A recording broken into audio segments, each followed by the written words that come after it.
Trader, NOW, ServiceNow. We featuring the 950 puts, the 920s. Today we're featuring the $900 put. ServiceNow has dropped today $25. This is the new resistance. We've came down. We're testing a major support level.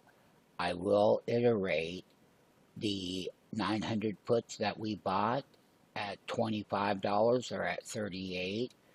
The 940, we all know that we have these. We bought these right around $40. They're at 69. And then of course we have the 950 put that's on the website there and on the YouTube channel. We got these really cheap down around $35. Okay. So when we take a look at how support is being breached on ServiceNow, it's the best one out here. I bought it. I own it short under my buy now, pay later program. I use that program to get cheap positions that pay $15,000 or $20,000. Sign up now.